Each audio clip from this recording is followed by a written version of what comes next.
Astérix est là! Ça va faire mal, ça va cogner la bagarre. Et oui, maintenant que le film Astérix l'Empire du Milieu est sorti, je vais être une des 300 chaînes YouTube qui vont faire ce décompte-là. Je trouve que ça, c'est de mise dans mon cas, parce que voilà, j'aime faire des top 15, hein, c'est mon truc depuis quelque temps, et ouais, hein, c'est le 15e film Astérix depuis les débuts à être sorti. Le premier film datant de 1967, et ça se voit, on en parlera de ça, et ouais, ça a toujours été depuis Astérix chez les Indiens, si je ne m'abuse, hein, un petit rituel pour moi d'aller voir ce film au cinéma et de me faire un avis dessus. Et ça n'a pas souvent été ultra déplaisant. Est-ce que ça a été le cas avec l'Empire du Milieu? Ben, vous le saurez d'ici un certain temps. Mais ouais, c'est important pour moi, à un titre personnel, de me faire un avis sur ces films-là. Et c'est l'occasion parfaite. 15 films! Vous connaissez beaucoup de BD qui ont eu droit à ce traitement-là. Je pense que c'est la BD francophone à avoir eu le plus d'adaptations cinéma. On n'hésite pas à me reprendre si je me trompe, mais bien entendu je précise francophone parce que si on part dans les comics et les adaptations de super-héros, là par contre ça doit être battu. Mais ouais, c'est assez énorme quoi, et je tenais à fêter un petit peu cet événement avec un top 15 perso, comme j'en faisais un peu plus souvent avant, et comme certains le savent, je me suis déjà penché sur mes numéros 1 et 2 des films Astérix. Donc, je pense que ce ne sera pas trop une surprise pour vous de les découvrir à ces places.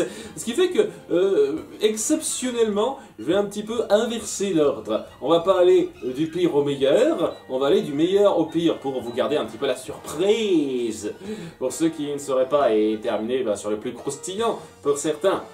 Puisque les numéros 1 et 2, vous les connaissez. Les 4-5 premiers sont les plus évidents à voir. Hein. Je pense que je fais partie de l'opinion majoritaire à ce niveau-là, donc ce ne sera pas de la grande surprise.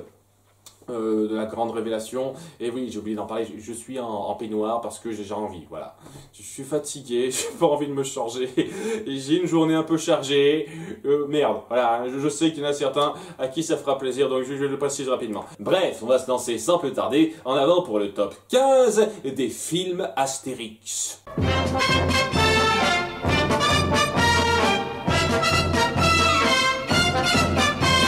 Numéro 1, Astérix et le domaine des dieux. Le premier film fait en partie par Alexandre Astier et qui est excellent pour moi.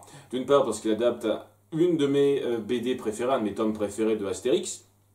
Et surtout parce qu'il a su parfaitement mettre en scène l'humour de la mise en place de la chose. C'est-à-dire cette espèce d'État qu'on met en place, cette organisation commerciale qui va petit à petit imprégner nos Gaulois et les faire glisser vers ce côté plus facile, plus mercantile de la vie des grandes villes. C'est un peu la grande ville qui vient s'installer et qui essaye un petit peu de corrompre par sa facilité la campagne. Et en ça, je trouve que c'est assez finaux, c'est une des mises en scène les plus intéressantes des tomes d'Astérix. C'est pour ça que ça fait partie de mes deux tomes préférés. J'hésiterais à dire quel est mon tome préféré entre celui-là, le domaine des dieux, et la Zizonie, parce que les deux jouent sur une approche des méchants assez inédite, c'est-à-dire on ne va pas y aller directement, on va essayer de faire en sorte que les Gaulois se retournent contre eux-mêmes à un certain degré. La Zizonie, c'est un peu entre eux, là c'est vraiment contre leur village, contre ce qu'ils représentent avec la civilisation. Donc c'est très intéressant, c'est très bon mentalement. Il y a beaucoup de gags qui sont du tome et qui ont été un petit peu étendus de façon très bonne. Par exemple, les petits débats sur le poisson au tout début de l'histoire, j'ai trouvé que c'était plutôt bien fichu, par exemple. Beaucoup de détails qui étaient présents dans la BD et qui sont bien repris pour essayer d'en faire un peu plus. Et l'humour à la Alexandre Astier, qui s'incorpore très bien là-dedans, majoritairement. le doublage aussi, qui est bien prévu pour une bonne partie des acteurs qui sont choisis. Ça, c'est un truc sur lequel j'aurai le temps de m'étendre sur beaucoup de ces films-là, mais oui, il y a toujours un casting un peu recherché, avec des noms assez connus, et ça change pas là aussi, mais ce coup-ci, le casting est quand même bien recherché pour donner ce côté plus gaulois à nos personnages, et oui, on retrouve bien ce village, étant donné que c'est vraiment un des tomes qui met le plus en avant les personnages du village, globalement, pas juste Astérix Obélix, mais un peu tout le monde, ben, on a su bien les reprendre. Et ouais, j'ai pas des masses de choses à dire, c'est une de ces histoires assez rares de Astérix, parce que je tiens à l'appuyer un petit peu, ça, où je suis pris dans le récit, le développement et les enjeux. Contrairement à une bonne partie des autres fois, je suis désolé de dire ça, où voilà, l'histoire est un peu simple sur les bords et c'est plutôt la cocasserie des situations, l'humour, les mises en scène qui font que ça marche bien. Dans ce cas précis, il y a une histoire qui est prenante à suivre et ils ont su bien adapter un tome pour ça. Donc oui, ça rend très bien. Et le seul petit point noir que j'aurais à préciser dans ce film-là, c'est le petit côté américanisation que j'aurais aussi à déplorer en beaucoup plus fort dans d'autres films plus tard, dans l'approche de 2-3 éléments, notamment l'inclusion d'une famille romaine qui est sympathique hein, en soi, mais qu'on essaye vraiment d'incorporer de façon à ce que ça rende ça plus familial, film plus typique, un peu américanisé là-dedans. Ça va, c'est pas trop poussé ou quoi que ce soit. Disons juste que la petite famille romaine qu'on incorpore n'apporte pas des masses de choses en ce qui me concerne. Cela étant, en dehors de ça, pour moi c'est un excellent cru et le plus réussi en termes d'écriture, de ton et d'animation, parce que l'animation 3D s'en sort très bien, dans ce qui est adaptation d'Astérix. Ça vaut largement le détour et c'était presque un sans faute dans l'idée pour ce film-là. Numéro 2, les 12 travaux d'Astérix. Alors, c'est pas tout à fait la même approche. Et je peux pas non plus dire que je suis pas pris dans les enjeux, faut pas exagérer, mais c'est pas non plus ultra recherché d'un point de vue psychologique, puisque c'est César qui force plus ou moins les Gaulois à jouer son jeu. C'est-à-dire, est-ce que on va vous reconnaître comme Dieu? Pour ça, il faut que vous accomplissiez des épreuves. Et Astérix et Obélix se lancent dans ces épreuves. C'est plus ou moins ça, hein, ça va pas plus loin, ça n'essaye pas d'être plus précis, profond dans les enjeux, c'est direct. Et c'est l'excuse à une très bonne diversité, une très bonne créativité dans les diverses épreuves qu'on nous montre. Et je pense que c'est ça qui rend ce film aussi marquant pour beaucoup, parce que je suis clairement pas le seul à trouver ce film très réussi, c'est que oui, on passe d'une épreuve à l'autre, d'un thème à un autre, et presque à chaque fois, à un ou deux détails près, ça change totalement. Chaque nouvelle épreuve change de la précédente. On passe du coq à l'âne et on ne s'ennuie jamais en alternant entre l'action, la réflexion, le petit jeu d'esprit, les caractéristiques typiques de nos personnages comme quand Obélix doit manger un gros buffet, les petites références. C'est fun quoi, c'est une accumulation fun de différentes idées et qui se voit donner la configuration simple mais naturelle pour s'enchaîner comme ça. Et tel quel, ça passe nickel. En sachant très bien alterner pour donner la part belle des fois Astérix et des fois Obélix. Les deux ont leur moment de gloire. Et ouais, mon préféré c'est l'île du plaisir, avec Obélix qui règle la situation. Et la maison qui rend fou, mon moment préféré de l'histoire où ça se moque de façon assez intense de la bureaucratie. C'est excellent. C'est énormément de moments cultes, ce film. Et ouais, je pense qu'en matière de fun pur, je le préfère au domaine des dieux. Mais voilà, je préfère un tout petit peu plus le récit plus recherché qui est fait dans le domaine des dieux. C'est pour ça que je préfère un tout petit peu ce dernier. Mais voilà, celui-ci est très fun et vaut le détour lui aussi. Numéro 3, Astérix et le coup du menhir. Le film sans conteste le plus sombre de cette liste. Il y a Panoramix qui se prend un menhir d'Obélix, qui devient amnésique, et ça devient un petit peu la merde pour se défendre, puisque tout dépend de lui en fait. Hein. La potion magique, tout ça, hein, si c'est plus là, fait un petit peu le bordel.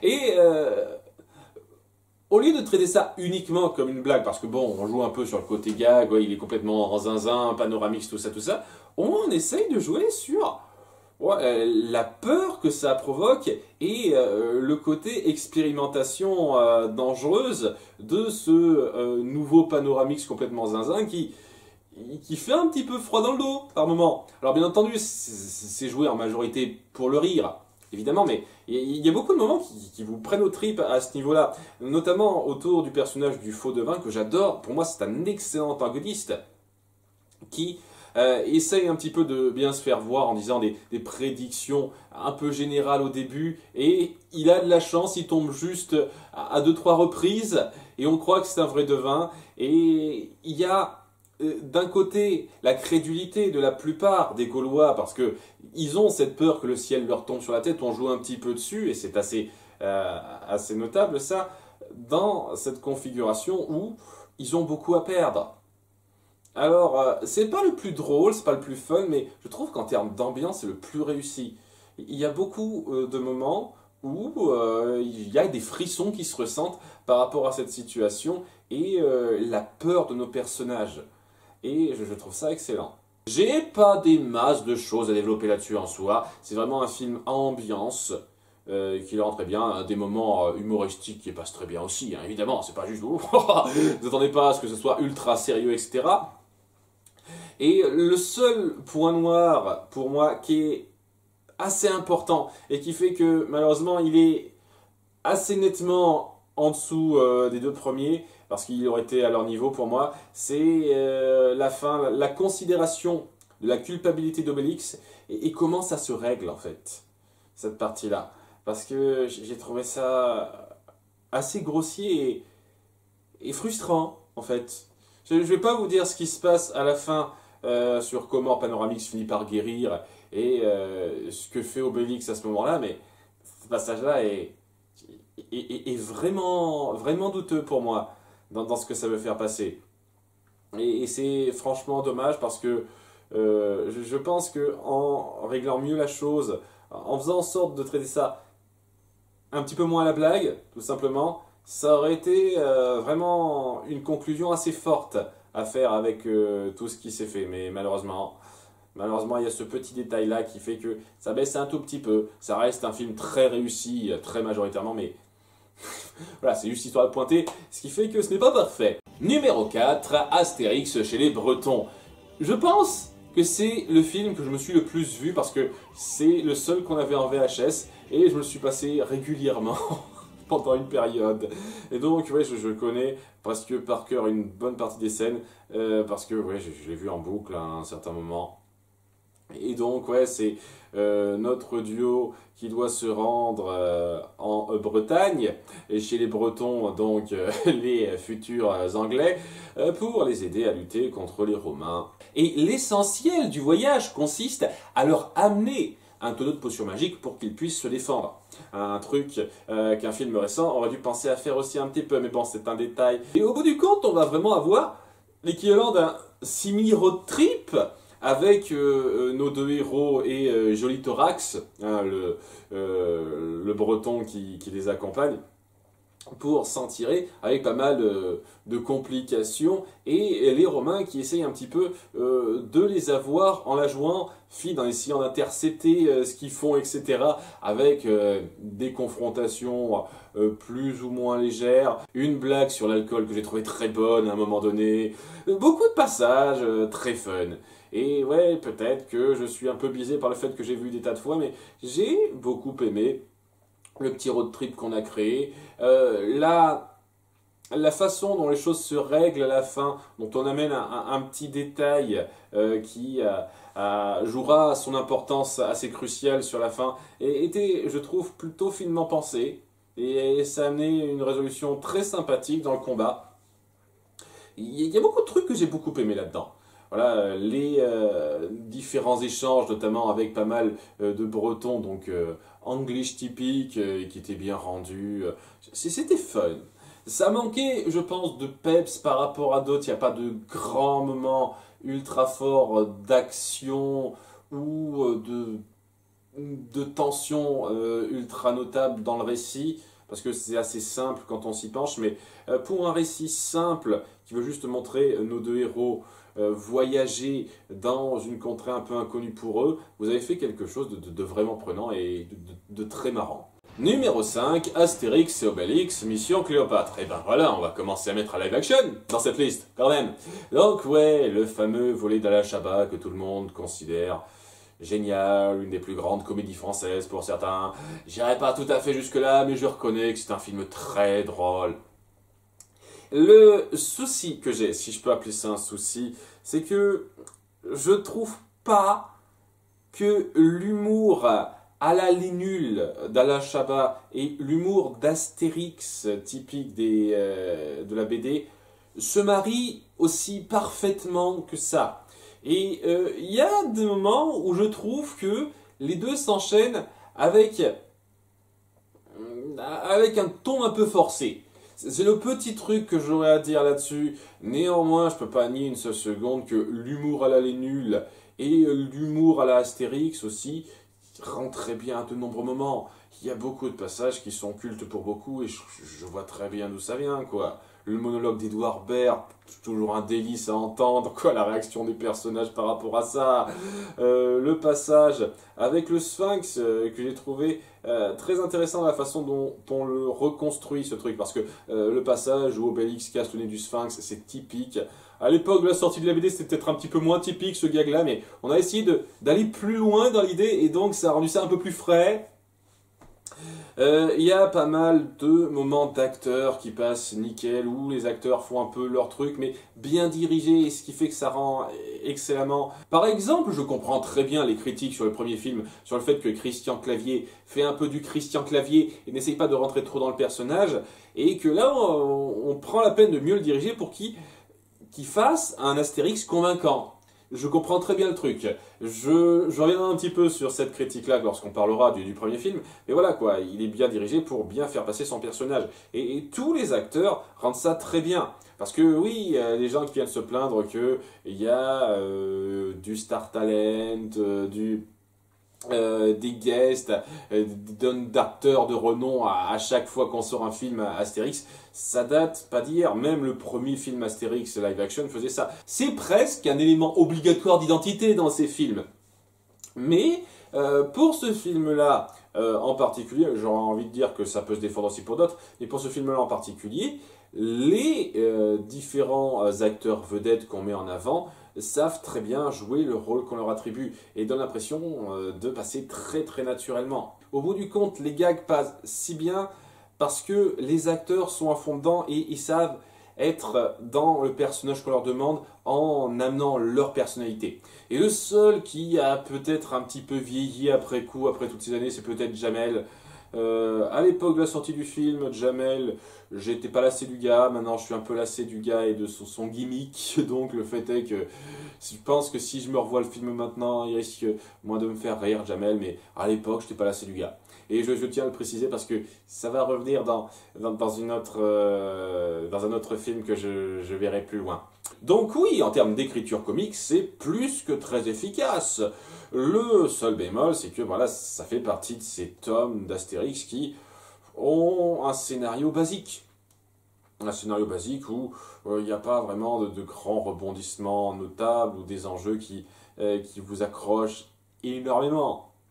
Ce qui n'est pas le plus grave, puisque une bonne partie des intrigues d'Astérix, même dans les premiers tomes, la majorité, pas toutes, mais c'était vraiment une excuse pour amener des péripéties drôles, un peu d'action fun à la cartoon et passer un bon moment. C'est ça une bonne partie des histoires d'Astérix, hein, donc je vais pas trop cracher dessus, ça reprend bien le tome à ce niveau-là. Et ouais, si je devais vraiment aller creuser dans ce que j'aime pas, oui, la scène de fin entre César et Cléopâtre, j'ai trouvé extra superflu, mais au-delà de ça, bon film, hein, vraiment très sympathique, je comprends aisément que ce soit considéré comme une comédie culte. Pour moi, il y a un petit peu plus drôle que ça en termes de comédie française, mais Je comprends très bien ce statut-là, je comprends très bien. Numéro 6, Astérix et Cléopâtre. Et oui, je les mets l'un à la suite de l'autre.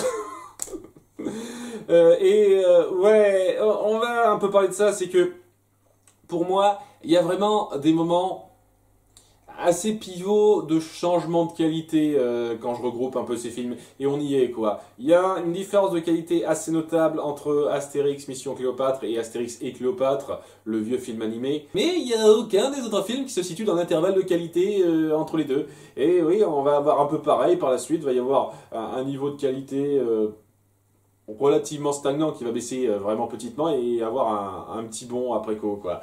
C'est un peu ça. Astérix et Cléopâtre est assez culte dans pas mal de ses scènes et pour moi, bon, c'est un peu la même approche que fera donc Astérix Mission Cléopâtre en moins poussé avec des moments cultes, bien entendu la chanson du gâteau évidemment, pas mal de scènes un peu cocasses que le film d'Alain Chabat a essayé de reprendre à sa sauce, ce qui fait qu'on n'a jamais l'impression que c'est vraiment du gros doublon. C'est ça que j'apprécie beaucoup aussi dans cette nouvelle adaptation. On sent qu'elle a connaissance de cette première adaptation et elle essaye de s'en démarquer assez.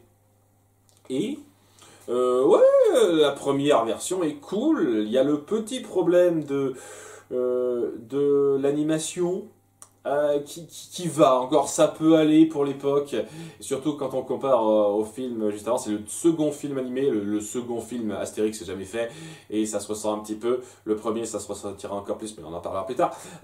Donc ouais, l'animation aurait pu être un petit peu mieux, dans la mise en scène, notamment pour l'action, et j'ai honnêtement pas des masses de choses à dire, c'est la même intrigue donc que Astérix Mission Cléopâtre, en moins développée, plus courte, avec des gags qui passent mieux dans certains cas et beaucoup moins bien dans d'autres, ou qui sont inexistants dans d'autres, et moins de caractérisation. Donc Astérix, Obélix et Panoramix, très bien, ils sont toujours très bien dépeints, j'ai aucun problème avec, mais les autres personnages, à part un peu Cléopâtre et César, c'est comme par exemple Numéro bis quoi.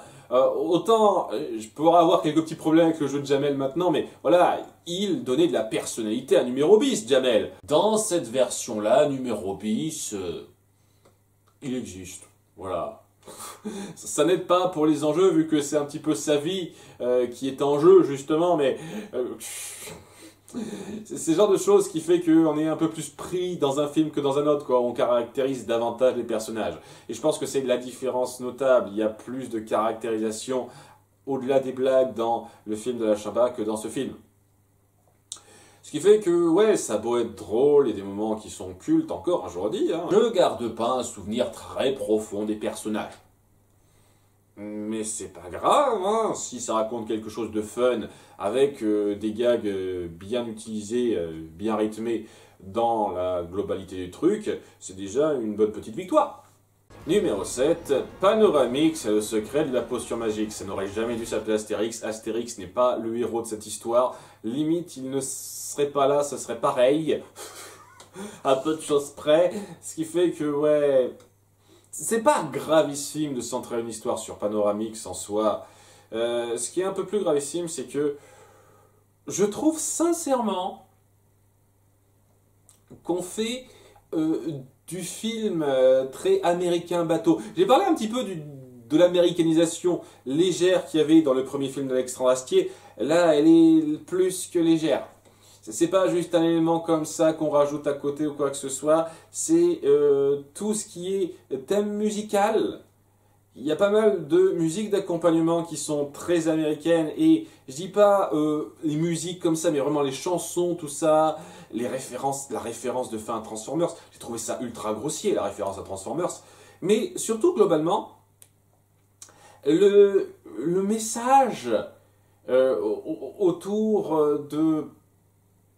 de ce que veut faire Panoramix, c'est-à-dire il veut trouver un héritier, tu vois tout de suite où ça va venir dès lors qu'on met un tout petit peu en avant un certain personnage, et ouais, on passe énormément de temps sur ça, les conflits, sur qui il va choisir, est-ce qu'il va choisir ce gars-là au bout du compte, alors qu'il essaye d'être, alors qu'il y a un autre druide qui essaye de manipuler la chose, le druide qui est en rivalité avec Panoramix. C'est le meilleur personnage de ce film sans conteste. Il passe très bien, il a une bonne présence et il est très cool lui. Quand on se centre sur ça, quand même, c'est majoritairement très film animé américain typique. Et je dis pas une seule seconde que c'est mauvais, j'aime bien les films américains typiques animés de ce type-là, hein. Mais ouais, je trouve que ça colle pas tant que ça à Astérix. Et je trouve pas qu'il y ait beaucoup de changements de direction très notables pour rendre ça plus que pas mal en fait. J'ai passé un moment pas mal en voyant ce film. Je trouve pas une seule seconde que l'histoire soit mauvaise, il y a des gags qui passent bien. Et puis voilà, la considération de Panoramix, ce qu'il vient à comprendre durant le film, et la fin un petit peu ouverte que ça crée, même si on se doute un petit peu de la résolution sur le long terme, je trouve que c'est plus que satisfaisant. Mais voilà, c'est pas non plus ultra plus que ça. Ça fait pas non plus grimper au rideau, ça vous envoie pas du rêve précis. Et oui, on a vraiment le sentiment de suivre une micro-épopée dessin animé américain, comme on a vu des tas, sans tournure ultra spéciale qui démarque ça. Et c'est un petit peu dommage, j'espérais un peu plus d'un film Astérix, parce que c'est peut-être le film Astérix qui fait le moins film Astérix, à un certain degré. C'est aussi une petite déception pour moi de voir un film Astérix qui représente vraiment la Gaule, la France, vraiment dans ce côté très, très gaulois, hein. C'est pour ça qu'on utilise ce terme-là, être ramené majoritairement à quelque chose de typiquement états-unien, quoi. C'est pas le truc que je voudrais le plus voir, et c'est un peu dommage qu'on nous fasse ça. Mais bon, le pire pour moi reste le passage Transformers. C'était complètement con, hein. Tant mieux si ça vous a fait marrer, ceux qui ont suivi ça dans le film. Moi, ouais, moi non. Alors, enfin bref, je sais que je suis majoritairement négatif, mais voilà, c'est efficace. Il y a beaucoup de moments de réaction de personnages qui sont marrantes lors des différentes auditions de druides pour la suite du travail. C'est quand même assez marrant, ça. L'aventure qu'on crée, et ouais, même cette façon de jongler sur cette intrigue ultra typique, quoi, c'est fait efficacement. Mais pas de façon à vous, en tout cas en ce qui me concerne, à vous impacter réellement. C'est pour ça que je me suis retrouvé légèrement déçu après coup, après avoir vu Le Domaine des Dieux qui était excellent, de tomber sur quelque chose de pas mal, mais qui aurait pu être mieux, plus marquant. Mais bon, et on prend ce qu'on nous donne et c'était un film tout à fait sympathique, hein. C'est plus que ce que je pourrais en dire dans pas longtemps. Numéro 8, Astérix et Obélix contre César. Le tout premier film Astérix live action qui, avec le temps, se prend de plus en plus des retours de bâton. À l'époque de la sortie, en toute sincérité, il y avait beaucoup de gens pour dire « Ah, c'était sympa, j'ai passé un moment, c'était fun !» Et plus ça va, plus je vois des critiques dire « Ah, mais quand même, c'est un peu grossier. » Et puis les acteurs, ils s'en font des caisses, ils sont pas super bien dirigés. Et si je suis un peu d'accord pour dire que ils sont un peu trop facilement en roue libre, les acteurs, ils essayent plus de jouer leur propre rôle que le rôle du personnage qu'ils incarnent, surtout Astérix. Voilà, Christian Clavier, il a ces moments où il est à fond dans du Christian Clavier et ça n'aide pas. C'est quand même pas tout le temps. J'estime que c'est quand même pas tout le temps. Et je trouve que le mélange que vous avez fait, puisque ça essaye de faire une sorte de mélange de différents éléments de tomes d'Astérix pour faire une histoire originale. Je trouve que l'approche peut être casse-gueule, mais rend plutôt bien, surtout par rapport au casting, justement, puisque les Romains sont joués par des Italiens. Notamment Roberto Benigni, le méchant principal, qui est génial. J'adore Roberto Benigni, il en fait des caisses et il porte une bonne partie du film. Il est génial, ce gars. Il me fout la pêche à chaque fois que je le vois. Et il était à 100% dans ce film. 100% dans ce film. lorsqu'il a voulu trouver la potion magique, lorsqu'il a voulu prendre le pouvoir et à fond. Et le seul petit problème, c'est la façon dont on se défait de lui à la fin, qui aurait pu être un petit peu mieux mis en scène. C'est le petit détail à la con, mais globalement, il portait très bien les moments où il était là. Et il y a des moments que j'ai trouvé très bons, parce que tout le monde n'arrête pas de dire « Ouais, il en fait toujours des caisses, Christian Clavier ». C'est lorsqu'il gueule un petit peu, mais lorsqu'il gueule pas, lorsque on essaye un peu de lui faire avoir une dynamique un petit peu en duo avec Obélix, il passe bien, notamment lors du passage où il doit se déguiser en Opélus, et où il essaye un petit peu de l'atteindre. Obélix qui est un petit peu neuneux dans l'idée, qui se dit « Ouais, je joue mon rôle jusqu'à ce que le signal soit là, quoi qu'il arrive », ce qui est un petit peu drôle sur le principe. Et ouais, c'est une bonne... Le moment justement où Astérix s'apprête à être exécuté et où Obélix finit par redevenir Obélix, ça montre déjà le danger de ne pas avoir de potion magique et la différence de considération de quelqu'un qui doit lutter contre ça normalement et quelqu'un qui le fait avec ses capacités sans problème, quoi. J'ai bien aimé ça. Il y a beaucoup de passages que je trouve très sympathiques.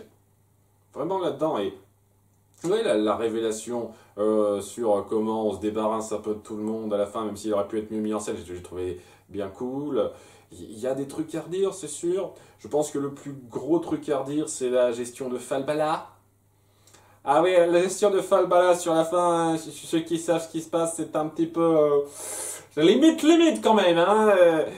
Ces trucs-là, c'est un peu gênant et je pourrais citer quelques scènes ci et là où ça aurait pu être un petit peu mieux fait, mais globalement, je boude pas mon plaisir. Hein. J'ai passé un moment agréable devant ce film. Et en toute sincérité, j'ai même hésité à le mettre devant Le secret de la potion magique. Parce que, au-delà des acteurs qui cabotinaient un peu trop, ça se sentait davantage comme un film Astérix que Le secret de la potion magique.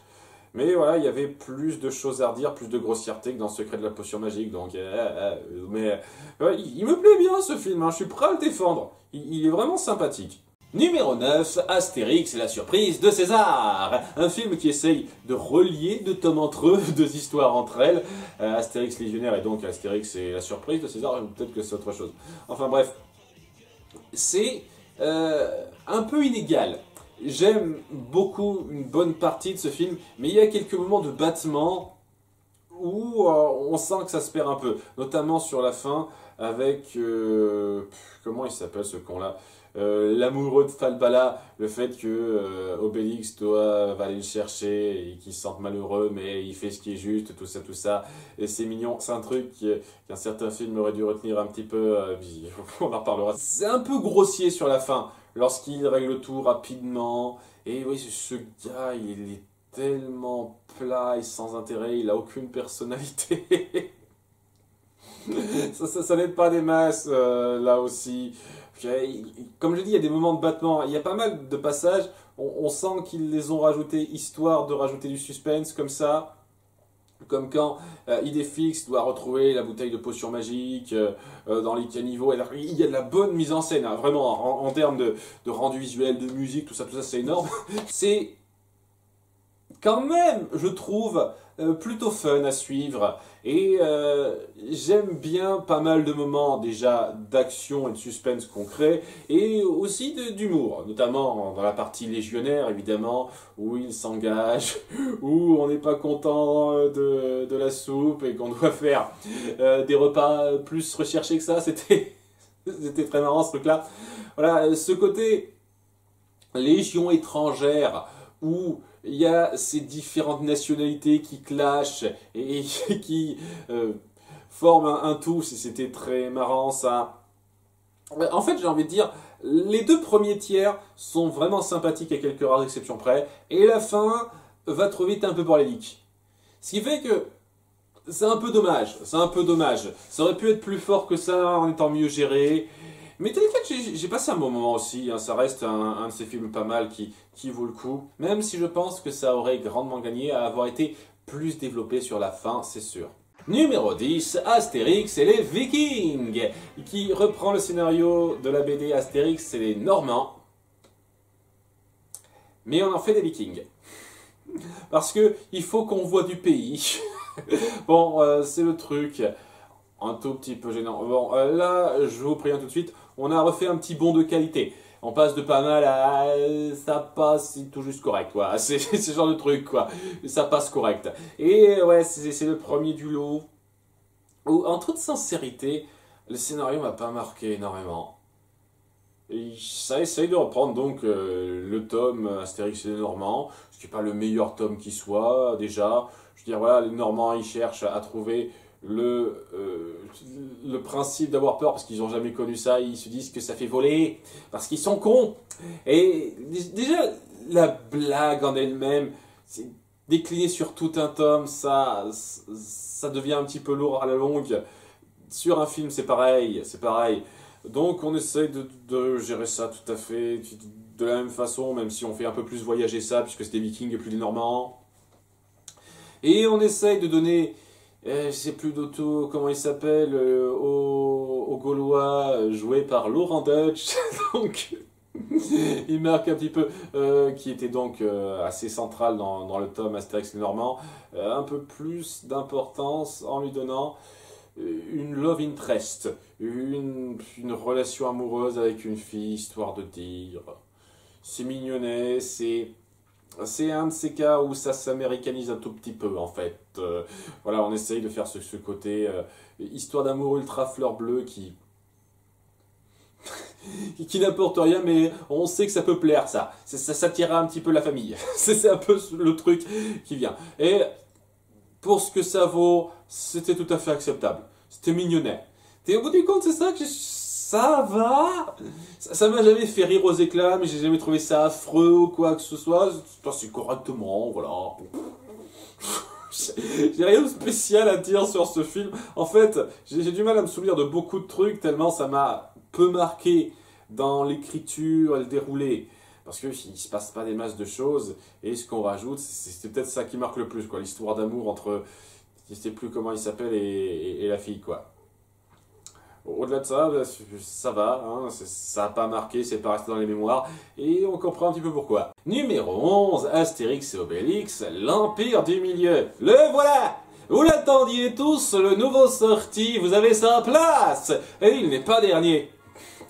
Ce qui fera enrager quelques personnes, parce que je suis sûr que ces gens se diront « Mais oh, c'est trop de la merde, il faut totalement le considérer comme le pire du pire, tout ça, tout ça !»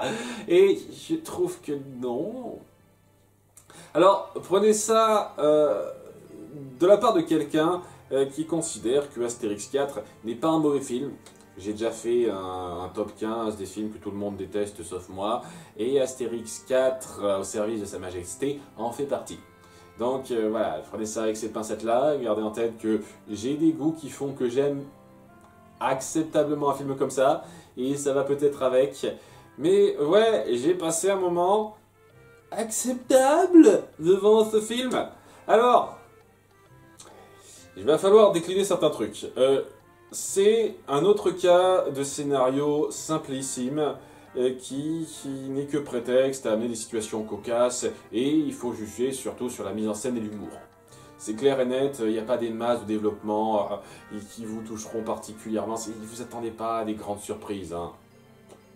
Donc déjà, ça c'est carré, hein. C'est le cas pour beaucoup de ces films, une fois de plus. Et donc, ouais, vient les blagues, qui sont touchées-coulées pour moi. Il y a une petite moitié, c'est-à-dire une part assez importante quand même, des blagues qui tombent à plat, qui sont pas recherchées et qui m'ont fait soupirer, c'est clair et net. Hein. Je pourrais citer des exemples, mais le premier qui me vient en tête, c'est voilà, lorsqu'ils sont dirigés en bateau par un mec qui s'appelle Titanic's. Il y a... il part en disant excusez-moi, je vais continuer tout droit et comme ça je vais voir si la Terre est ronde, je vais prouver que la Terre est ronde. Et tout le monde se met à se marrer, la Terre est ronde, n'importe quoi. Voilà, vous êtes incroyable, hein. J'ai jamais fait cette blague avant. Hein. Des blagues qui sont pas fameuses comme ça, il y en a pas mal. Il y en a pas mal. À côté, il y a des blagues qui passent. j'ai pas souvent ri aux éclats, mais j'ai souvent souri, parce que il y avait le timing, la dynamique, et une bonne partie des acteurs faisaient passer ça correctement. Je vais peut-être parler des acteurs, parce qu'il y a beaucoup de choses à dire. Évidemment, je viens de voir ce film à l'instant, il y a quelques heures. Donc, ouais, les acteurs, pour la plupart, s'en tirent bien, à l'exception de celle qui joue Tutu Fouilly. C'est ça, qui, ouais, j'ai le sentiment que c'est pas son truc, l'acting, j'ai pas fait gaffe à sa carrière, celle-là, mais elle se bat bien, donc voilà, ça va pour le kung-fu, quoi. On va suivre surtout 3 acteurs principaux qui vont avoir une dynamique entre eux, donc Astérix, Obélix, Guillaume Canet et je sais plus du tout, je sais plus qui joue Obélix, et c'est un peu méchant parce que je trouve qu'il le rend très bien, Obélix. Non mais vraiment, j'ai pas de problème avec l'acteur qui joue Obélix. Et Guillaume Canet, il essaye tellement, quoi. Et c'est le truc qui fait que je le situe clairement au-dessus de Clovis Cornillac, parce qu'il essaye clairement de donner de la personnalité au personnage. Et ça rendait tellement pas Astérix une bonne partie du temps, ce qui fait que j'ai eu du mal à rentrer dans ce qu'il me proposait. Mais au bout d'une moitié de film, j'ai fini par accepter que c'était ce type de Astérix-là qu'on nous donnait, donc ok, j'ai fini par le prendre, Astérix. Voilà, tel qu'on me la donnait. Et ouais, un 3e acteur principal, je sais plus du tout comment il s'appelle. J'ai vu rapidement, très vite, quelques critiques. Je sais que ce film est descendu par le public, et c'est pas parce que le public descend ce film que tout d'un coup je dois le détester moi aussi. Je tiens à le préciser. Voilà, qui disent que donc cet acteur joue son rôle type. Et ça se sent un petit peu que c'est un rôle type qui joue. Et j'ai le sentiment que si j'avais plus d'expérience avec cet acteur, sur le long terme j'en aurais marre, mais étant donné que je découvrais un petit peu son jeu, j'ai pas souvenir avoir eu beaucoup ce gars-là avant, ben il passait bien pour moi. Il avait un naturel et ouais, à défaut d'avoir de temps en temps des blagues qui passaient bien, il savait les rendre bien avec son caractère. En essayant de jouer bien entendu sur sa nationalité. La plupart des acteurs s'en tiraient bien, à part 2-3 guests. Et ouais, c'est là que je vais parler peut-être du truc qui va fâcher, qui m'a pas tant dérangé que ça, c'est que, n'étant pas très fin en matière de célébrité actuelle, j'ai pas reconnu la plupart des caméos en fait. Je savais qu'il y avait Big Flo et Oli et McFly et Carlito qui passaient, je pourrais pas vous situer quand ils passent. Ah mais sans doute, hein, on les voit à un moment donné, très sincèrement, mais le truc c'est que ils ont été incorporés de façon à ce qu'on n'ait pas cette impression, en tout cas pour moi, hein, qui ne les connaît pas plus que ça, donc j'ai pas leur faciès en tête automatiquement, pour que ça gêne pas plus que ça, quoi. Enfin, ils passent, c'est un truc comme ça, et puis c'est bon. Le seul caméo qui m'a gêné, c'était Zlatan. Footballeur, ça me semble, je trouve j'ai des conneries, les rugbymen. Vous voyez à quel point j'en ai rien à branler du sport, quoi. Bref, sa première apparition, j'aurais pu entrer dans le délire s'il y avait eu plus que ça. Mais voilà, sa première apparition n'a pas suffi, puisqu'il y a eu une seconde apparition où on s'est débarrassé de lui, stupidement en fait, pour éviter de le faire jouer trop, je sais pas trop. Mais ça aurait pas été beaucoup plus fun et satisfaisant de voir cette espèce de grande idole de l'armée romaine essayer de se confronter aux Gaulois et se prendre une tatane et se faire battre lui aussi.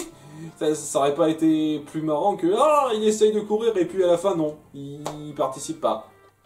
J'ai trouvé ça un peu naze en fait. C'est tout ça pour filer une blague sur sur les remplacements au foot ou au rugby.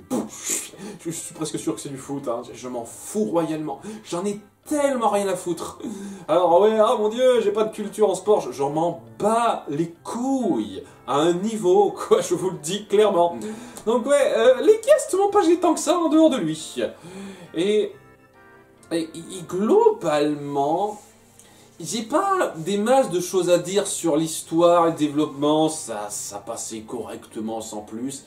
Si ce n'est un élément en plusieurs parties qui m'a gêné, c'est les histoires de cœur. Les histoires de cœur, à une exception près sur laquelle je m'attarderai plus tard, étaient lourdes à suivre.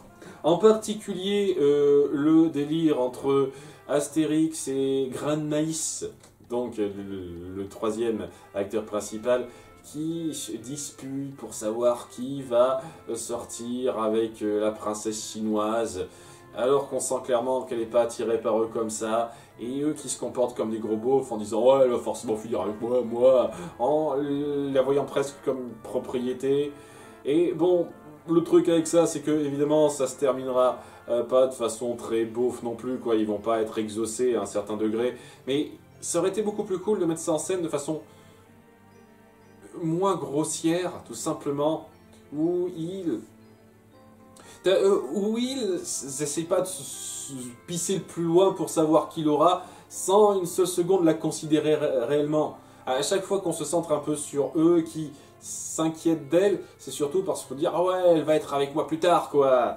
Et à la fin, lorsqu'ils finissent par accepter qu'ils ne sortiront pas avec elle, pour une certaine raison, peut-être le seul petit truc, le petit développement, la petite surprise que vous pourriez avoir, même si j'ai vu un peu venir celle-là, c'était pas très méritant parce que j'ai pas eu le sentiment que vous aviez développé quelque chose de très fort par rapport à ça. Et ouais, donc ils ont été assez lourds dans cette relation-là, à vouloir savoir qui finira avec elle, quoi. Et il y a une autre histoire de cœur, parce que oui, il y a plusieurs histoires de cœur chiantes dans cette histoire, entre Jules César et Cléopâtre, qui étaient chiantes. Putain, Marion Cotillard n'est définie que par ça. Ah, je vais te rendre jaloux en sortant avec quelqu'un d'autre, en fait je suis pas sûr, mais en fait si. Jules César, quoi, il va être à moitié défini par ça, et alors, dès lors qu'on se centrera sur ces trucs-là, ce sera naze. L'histoire de cœur à ce niveau-là, c'était d'un naze. Seule chose qui sauvait un peu ces scènes, c'était le personnage de José Garcia qui m'a fait marrer, je vous cache pas. Une fois de plus, il faut accepter les caricatures. Astérix a toujours fait des caricatures. Si vous n'êtes pas prêt de rire à des caricatures, faut pas aller voir un film Astérix. Et ouais, la caricature de José Garcia m'a fait un peu craquer, je vous cache pas. Je le dis un peu touché coulé. Ce qui a un peu sauvé la chose, c'est qu'il y a une histoire de cœur qui passait nettement mieux, c'était celle entre Obélix et Tatane. Oui, les persos chinois ont des noms à consonance un petit peu bizarres, à un jeu de mots, parce que c'est un truc d'Astérix aussi. Hein. C'est vrai qu'ils viennent se plaindre de ça, c'est que vous n'aimez pas Astérix de base, hein, parce que ça fait ça depuis le début. Donc ouais, en dépit de 2-3 moments qui étaient un peu exagérés, entre deux, je trouve que cette romance-là était beaucoup plus sympathique à suivre, beaucoup plus sincère tout simplement. Parce qu'on voit qu'Obélix est attiré par elle parce qu'elle montre ses capacités, en fait, qu'elle montre qu'elle peut être super forte. Et ouais, il y a plus de respect qui se fait entre eux et leur couple est plus mignon comme ça. Notamment dans la conclusion, la toute fin, que j'ai beaucoup aimé puisque ça revient un petit peu sur le crush qu'on lui connaît tous, c'est-à-dire Falbala qui existe, elle a un petit rôle rapide. Et on fait un petit développement là-dessus que j'ai bien aimé sur la fin. Et d'ailleurs, même sur la fin, j'ai vraiment beaucoup aimé la touche finale autour d'Obélix et Astérix qui passe un moment avec lui, après tout ce qui s'est passé, après la dispute qu'ils ont eue par rapport à leur considération l'un envers l'autre, les petits changements qu'on met en place, le côté Astérix essaye de devenir plus végétarien, de faire un peu plus gaffe, mais il va pas jusqu'au bout, c'est pas super bien gérer ça. Voilà, cette dispute, ce côté des amis qui s'engueulent, mais malgré le fait qu'ils s'engueulent, ils s'aiment toujours quand même beaucoup, et ce dernier moment entre eux m'a un peu touché, vraiment. Vraiment. Il y a des moments qui me plaisent bien là-dedans, sincèrement, en termes d'humour et de moments de personnage. En dépit du fait qu'il y a des moments qui sont super grossiers aussi. Et c'est ça le truc, quoi, pour chaque moment grossier qui m'a fait soupirer, qui m'a fait faire... il y a eu un peu plus de moments qui m'ont fait sourire et qui m'ont fait dire bien, sympa. Ce qui fait qu'à la fin de la séance, j'en suis ressorti suffisamment contenté. C'est clair et net qu'on n'a pas à faire un grand film, c'est sûr. Bon, je dirais clairement pas classer ça au panthéon des comédies françaises ou quoi que ce soit, mais c'est suffisamment sincère. Et je pense que, sincèrement, si c'était un tout petit peu plus restreint, s'ils avaient fait un peu plus gaffe en fait, il y avait plus de contrôle qualité sur les blagues, et qu'on avait davantage épuré ça, virer tout ce qui était un peu grossier de trop, quoi, pour rendre ça plus rythmé, ça aurait déjà donné quelque chose de plus sympathique. Et mieux gérer les romances, vous gérez mieux les romances, vous les rendez moins chiantes, et vous lissez une bonne partie des blagues qui n'avait clairement pas lieu d'être, parce que vraiment, je vous jure, il y a une partie des blagues qui sont lourdes, hein, je vais pas le nier, hein, vraiment. Ça aurait été un film Astérix très sympathique. Tel quel, et je peux pas nier une seule seconde les défauts, je comprends aisément qu'on n'aime pas, qu'on vient de dire que c'est genre la pire bouche jamais sortie, je trouve ça abusé, c'est clair et net, hein, largement. Mais pour moi, le bien compense suffisamment le mauvais pour donner quelque chose de correct, à peu près correct. Ah, tout juste correct, mais ça va. Et ouais, ce qui fait que j'ai un tout petit peu préféré ça à Astérix 4, parce que j'en dis, j'apprécie un tout petit peu Astérix 4 au service de Sa Majesté, c'est que c'était davantage mieux filer l'intrigue globale, quoi. On n'imbriquait pas des trucs gratuits par-dessus, histoire d'imbriquer des trucs gratuits. C'était soit rapidement une escale, mais à ce moment-là, ça partait, ça faisait partie du voyage. Mais voilà, quoi, le fil global, on rajoutait pas 50 000 trucs par-dessus, un peu trop grossier, alors qu'on en faisait un petit peu plus pour Astérix 4. Et puisqu'on en parle, numéro 12, Astérix et Obélix au service de Sa Majesté. Je me suis déjà penché sur ce film dans le top 15 susmentionné, des films que tout le monde déteste sauf moi. Je suis d'accord pour dire que d'un point de vue narratif, scénaristique, c'est un peu bordélique. Surtout qu'on rajoute les Vikings avec Danny Boone, qui était un peu grossier sur les bords. Ça m'a fait un peu marrer à certains degrés, mais c'est grossier sur les bords. Et des tonnes de trucs qui faisaient super bizarre, qui avaient vraiment pas à être là, quoi. Je dis pas des blagues, c'est vraiment des éléments qu'on balance comme ça, des sous-intrigues qui servaient à que dalle, quoi. J'ai pas été super fan de ça, mais à côté, c'était comme pour Astérix et l'Empire du Milieu, c'est-à-dire que des fois, il y a des blagues qui tombaient à plat, et des fois, ça faisait bien sourire. Je suis sorti du film en disant, ok, j'ai plus souri que soupiré. C'est clair et net qu'on n'a pas à faire un chef-d'œuvre, loin de là, mais ça va, c'est une petite distraction sympathique. On met bien les moyens, parce que bon, c'est un truc, j'aurais dû m'y pencher aussi sur le cas précédent, mais mettre en scène de la baston type Astérix, c'est-à-dire assez cartoon dans un certain sens, en live action, ça passe jamais pour moi. Ah non, mais tous les films qui ont fait ça, hein, même Astérix, Obélix, Mission Cléopâtre, ça a jamais eu d'ultra punch, parce que pour moi, ce genre d'action typique cartoon où on frappe quelqu'un, il décolle en l'air et puis il retombe au sol, quoi, ça passe nettement mieux en animation. En live action, ben, il y a un truc qui se perd. Pour moi. Et donc, ouais, c'est pareil là aussi. C'est pareil pour tous les films live action Astérix, quoi. Ça, c'est un peu gênant, mais ouais, j'ai apprécié pas mal de points. J'ai apprécié certains moments de développement entre Astérix et Obélix. Voilà, comment leur amitié un peu perçue et comment ils doivent un peu surmonter ça. Il y a souvent ce genre de petits conflits-là dans les histoires d'Astérix et Obélix, c'est-à-dire des petites disputes sur leurs considérations, et à la fin ils se disent on s'en fout parce qu'on est super potes et ça changera jamais. C'est un peu ça, et c'est un petit peu plus fort dans l'Empire du Milieu, ça marche très bien ici aussi, je trouve. La considération de César, jouée par un Fabrice Lucchini qui s'en sort bien pour moi, des moments aussi là, je trouve que ça va, c'est pas génial du tout, il y a des choses à redire. L'humour aurait dû être largement mieux géré, et c'est le cas pour beaucoup de ces films Astérix. Je pense, à part pour Astérix, Mission Cléopâtre, tous les films Astérix ont ce problème de ne pas savoir se débarrasser des blagues lourdes, et malgré la richesse que propose la chose, parce que c'est rythmé dans ce film comme dans l'Empire du Milieu, c'est très rythmé les blagues, c'est très inégal. Et ouais, je peux pas dire que c'était mauvais pour moi. Voilà, c'était un moment suffisamment agréable comme ça. Je suis prêt à défendre ce film comme je suis prêt à défendre un truc comme Sherlock Gnomes par exemple, quoi. Je comprends que ce soit pas apprécié. Je trouve sincèrement qu'il y a largement pire dans cette approche-là. Numéro 13, Astérix et les Indiens.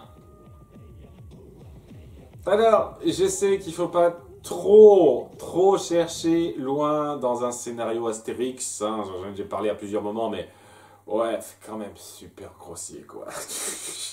La façon dont nos héros finissent, chez les Indiens, amenés assez ridiculement, et les conflits qui passent vraiment pour des trucs qu'on invente comme ça sur le tard, parce que au début ça n'avait absolument rien à voir avec l'histoire que vous avez mis en place. C'est un petit peu trop bordélique dans la façon d'amener ça pour moi. Et ouais, les conflits chez les Indiens cassent pas la baraque. Je veux dire, ça se suit à peu près. Je tiens à le dire une fois de plus, on est encore dans la catégorie ça va, ça passe. C'est un film passable. Voilà, ça passe, ouais, mais à aucun moment donné, j'ai eu l'impression que la situation se méritait vraiment. Et ouais, bon, je l'ai dit aussi, quoi, il faut partir sur des stéréotypes concernant Astérix et Obélix, mais là, c'est même plus du stéréotype, quoi. C'est de l'ultra caricature pour les Indiens. Une bonne partie d'entre eux, en tout cas, et ce qui fait qu'on aurait pu faire ça un petit peu mieux. Après, bon, c'est pas aussi pire que l'autre cas, hein, mais ouais, ce genre de caricature me fait plus rire depuis un certain temps. J'avoue que quand j'étais plus jeune, ça allait. Je pense que Astérix et les Indiens, c'est un petit peu le début de la recherche d'américanisation chez les films animés Astérix. Bon, il y a un petit peu chez les films non animés, hein, les films live action, notamment dans l'Empire du Milieu, il y a pas mal de références à des chansons américaines. Et je pense qu'on aurait pu faire un petit peu plus de références franchouillardes, quoi, dans l'idée. Mais ouais, ce détail-là, un peu gênant.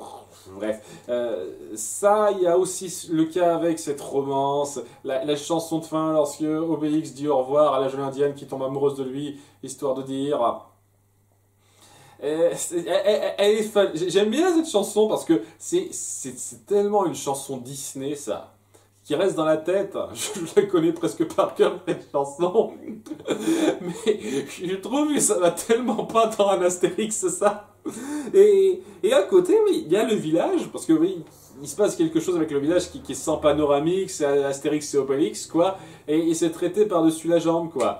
Ah oui, au fait, ça existe, à la fin, faut qu'on corrige ça. Ah oui, merde. Ah, c'est vrai. Ok. À aucun moment on est pris dans le récit, puisque le récit, ça part sur une considération un peu générale sur sur le village, et puis après on part sur les Indiens, dans quelque chose qui n'est pas prenant plus que ça, et puis après on part sur le village. Donc on n'est pas ultra pris dans le récit. Et ouais, il reste donc les moments humoristiques, puisque c'est un petit peu ce qu'on recherche dans un film Astérix, et il passe en grande partie acceptablement. J'ai envie de dire, c'est un peu comme Astérix et les Vikings à ce niveau-là, c'est-à-dire que c'est pas le plus marquant qui soit, j'ai pas un énorme souvenir de ce film-là, à part les glouglous. Voilà, je me souviens de la thème des glouglous, mais en dehors de ça, c'est pas le truc qui m'a le plus impacté dans son écriture. Donc ouais, tous ces détails-là font que je peux pas trouver ce film plus que passable, quoi. La chanson, elle est vraiment sympathique, elle se retient, mais ça sent pas tant le ton et la gestion de l'histoire, plus que le simplisme de l'histoire, sa gestion en elle-même, aurait pu être mieux faite, quoi. Tous ces détails-là font que c'est un film assez passable, qui a été pas mal oublié, hein. C'est vraiment pas celui dont on parle, hein. Dans les films Astérix, celui-là, c'est très compréhensible. Numéro 14, Astérix le Gaulois. Le premier Astérix, ça se voit. Je sais qu'il y a des gens qui doivent avoir un petit faible pour ce qu'il représente, à l'époque où c'est sorti, c'est celui qui a inventé la musique, assez iconique, tout ça, mais... on voit l'animation, on se dit purée, c'est pas le même budget qu'on connaîtra par la suite. Même Astérix et Cléopâtre, sorti peu de temps après, on sent le budget très juste, mais il y a de la mise en scène beaucoup plus poussée quand même. On sent que ça va un peu plus loin que ça. C'est tellement basique dans la mise en scène. Les saccades, les répétitions de boucles, ce genre de trucs, ça saute aux yeux. Quand on est tout petit, c'est pas quelque chose qui saute aux yeux, mais quand on est un tant soit peu adulte, quand on a un tant soit peu l'esprit critique, ça saute aux yeux. C'est de loin le plus mal animé des films Astérix. Et puis, au-delà de ça, l'histoire est pas marquante, pas mémorable. C'est Astérix, c'est Panoramix qui sont capturés par les Romains. Et les Romains essayent de se servir d'eux pour se faire de la potion magique. Voilà, Peter et s'en suivent. A plus ou moins ça presse, c'est tout ce qu'il y a à raconter réellement dans ce film. Mais c'est déjà ultra simpliste. C'est pas le pire qui soit une fois de plus dans un film Astérix. Mais au-delà de ça, il n'y a pas de truc qui me fasse particulièrement rire, il n'y a pas de mise en scène justement à cause du visuel qui bat de plafond, qui me marque. Et le seul échange dont je me souviens alors que j'ai vu ce film 3-4 fois, c'est le passage du marchand de bœufs. Qui est même pas plus drôle que ça en soi, c'est juste le concept qui était un peu bizarroïde, quoi. Ce gars qui existe, qui au passage, je l'ai bien fait flouer à la fin, puisque on lui dit qu'il va pouvoir être super fort toute sa vie, alors qu'en fait non, alors que le gars a rien demandé. Et à côté de ça, ben ouais, Astérix et Panoramix font des blagues aux Romains alors qu'ils sont captifs, et c'est tout ce qui se passe, c'est pas... Il n'y a rien, en fait, il n'y a rien d'ultra notable là-dedans. C'est un scénario qui passe. C'est le film le plus passable par excellence pour moi. Je passe pas un mauvais moment, mais je passe pas un moment marquant du tout devant, en fait. C'est assez... C'est plat comme film, en fait. C'est plat dans le récit, c'est plat dans la plupart des interactions. Mais c'est pas du plat affligeant, c'est du plat oubliable, tout simplement. Et j'ai pas des masses de choses à dire là-dessus, en fait. J'estime que c'est important de commencer quelque part, et si ce film n'avait pas existé, on n'aurait sans doute pas eu les films animés suivants qui sont sortis quelques temps après, notamment Astérix et Cléopâtre, et même les 12 travaux, quand même, merde. Donc oui, ce film-là a su mettre un tout petit peu le premier pavé pour arriver à ça, mais oui, ce premier pavé, c'est pas le plus impactant, quoi. Hein. J'ai rien à dire dessus, vraiment. Je suis désolé pour les fans de ça, mais pour moi, il n'est pas ultra frais ce film. Néanmoins, le plus pourri, c'est facilement numéro 15, Astérix et Obélix aux Jeux Olympiques. Et vous savez quoi, j'ai pas envie d'épiloguer 50 ans là-dessus. C'est le pire, beaucoup de gens n'arrêtent pas de cracher dessus, à raison. Je trouve en toute sincérité que la majorité du temps, la majorité, pas tout le temps, mais la majorité du temps, c'est à peu près au même niveau que Astérix 4 et 5.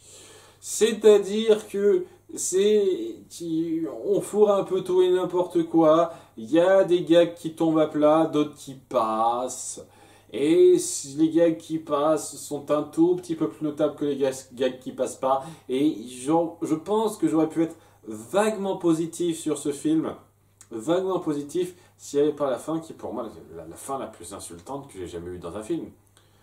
Les gens peuvent se plaindre autant qu'ils veulent des guests, des caméos dans tel ou tel film qui a eu lieu, parce qu'il y a toujours eu une fois de plus des célébrités, mais là, les guests de fin, c'est une insulte. C'est juste Jamel qui réapparaît et qui se réapproprie le truc. Ben, il se réapproprie le truc en étant encore plus en roue libre qu'avant. Parce que bon, avant il était quand même dirigé, là il est super en roue libre. Et c'est une excuse pour balancer toutes les célébrités sportives qu'on connaît. Alors Amélie Mauresmo, Zidane, putain, et t'as toute cette liste qui se défile ridiculement, histoire de dire ah, ils avaient vu le public, vous les aimez ceux-là, hein. Je déteste me sentir manipulé à ce point pour apprécier un truc. Même si j'étais fan de sport, parce que je le redis, je ne suis pas un si gros fan que ça, je trouverais ça abusé, quoi. Vous incorporez quelqu'un, un guest, essayer de le faire de façon un tant soit peu cohérente, qui s'incruste dans quelque chose. Pas juste histoire de dire, ah, t'as vu, on a ce caméo, c'est de la merde, quoi. L'Empire du Milieu, avec les quelques caméos que j'ai à déplorer là-dedans, et quelques petits caméos qui m'ont gêné là-dedans, même Zlatan, je trouvais qu'il était incorporé plus naturellement. Même au début de votre film, là, enfin vers la fin de votre film, avant cette scène de merde, Schumacher, vous l'avez incorporé naturellement. Mais là non, hein, cette scène est...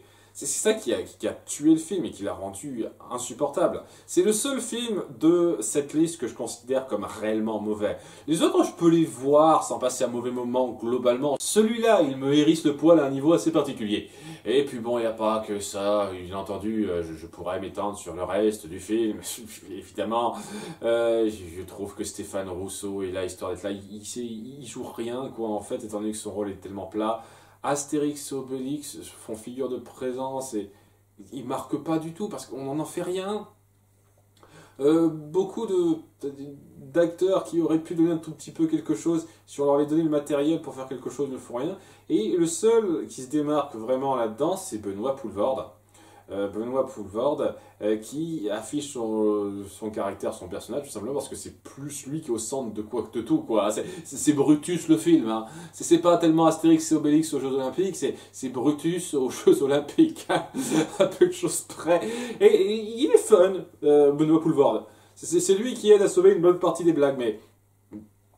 Je sais pas, comme je l'ai dit, je pense que ça aurait pu être vaguement passable sans la fin, mais...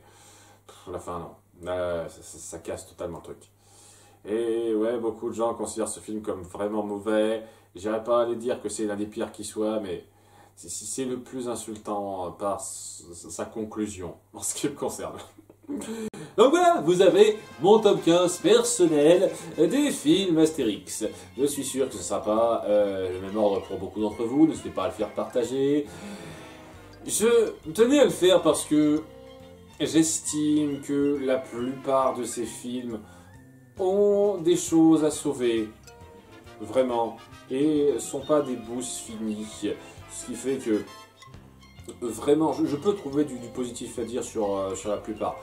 Mais c'était intéressant de revenir là-dessus après avoir découvert un nouveau film Astérix qui est donc pas dans le panier du haut, c'est sûr, mais qui s'est apprécié un tout petit peu en ce qui me concerne. Et je reviens rapidement sur l'Empire du Milieu, puisque bon, c'est un petit peu la raison principale pour laquelle cette liste s'est lancée. Je lui souhaite pas particulièrement de se planter au box-office. Je ne souhaite pas spécifiquement non plus de faire un gros succès non plus, parce qu'il y a des films qui méritent largement plus que ça, surtout par rapport à l'argument de Guillaume Canet. J'essaye le plus possible de pas trop faire gaffe à ces détails-là pour apprécier un film. Et oui, Guillaume Canet a fait une déclaration un peu coconne en disant que hey, il faut que vous souteniez ce film pour soutenir le gros budget français. Si ça marche pas, la France ne pourra plus faire de gros budget. Je veux dire, oui, à ce moment-là, si c'est ce que tu veux faire, il fait un film plus travaillé que ça, quoi. Fait un film mieux écrit, qui est plus lissé dans son humour, qui attirera le plus les gens et qui se fera pas chier dessus. C'est ça le truc, mec. Viens pas faire la leçon aux gens pour aller au cinéma si tu fais pas un très bon film toi-même, quoi. Tu vante pas le principe d'aller au cinéma, vante les qualités de ton film. C'est ça le truc. C'est le principe de base, Guillaume. C'est ta façon d'appeler à l'aide au grand cinéma français. Je trouve que c'est un petit peu hypocrite. Voilà, je tenais à le préciser. Ouais, je vais pas défendre Guillaume Canet là-dessus. Voilà, ça. Plus le fait que je pense sincèrement que, une fois de plus, il y a une différence entre le public critique sur Internet et le grand public en règle générale. Parce que de mon expérience au cinéma, donc quand je suis allé voir il y a quelques heures de ça, les gens ont apprécié. Hein, ça rit régulièrement. Il y a même un petit groupe de personnes qui ont applaudi à la fin. Donc, ouais, il y avait assez de monde pour une première. Ça passait correctement pour la plupart du public. Hein. Et une bonne partie d'entre eux, donc, ce ne sont pas des aficionados de la critique internet, quoi. Ils vont voir des films pour se détendre, se faire plaisir, et ça passe pour eux. Et donc, je pense que ce film-là connaîtra un succès. Enfin, si mon expérience que j'ai eue au cinéma se globalise ailleurs, quoi, si c'est pas juste moi, parce que bon, ça peut être juste mon cas, ce film risque de connaître un succès acceptable, je pense. Mais ça, on verra bien par la suite. À l'heure qu'il est, nous sommes mercredi. Cette vidéo sortira soit vendredi, soit samedi. Il y aura peut-être un petit peu plus d'infos là-dessus pour voir le vrai départ au cinéma de ce film-là. Je recommande pas plus que ça de le voir. Une fois de plus, mettez-vous dans la tête de quelqu'un comme moi. Est-ce que vous avez su apprécier un petit peu le quatrième film, Au service de Sa Majesté? Si ce film, assez haut et assez bas, mais globalement vous avez passé un moment agréable, parce qu'il y a eu plus de blagues qui passaient que de blagues qui passaient pas, eh ben, ça risque de vous faire le même effet, je pense. Voilà. Faut pas vous attendre du grand art, mais ça peut être du divertissement sympatoche rapidement, quoi. Je sais pas quoi dire de plus là-dessus, quoi. Donc, voilà, c'est mon impression, mon avis, hein, mon avis à tiède contenu dans le top 15. Allez voir ce film ou non, si vous vous en sentez, ça dépendra de vous. Bien, je vous remercie d'avoir suivi ce top 15. À bientôt pour de nouvelles vidéos. Bye!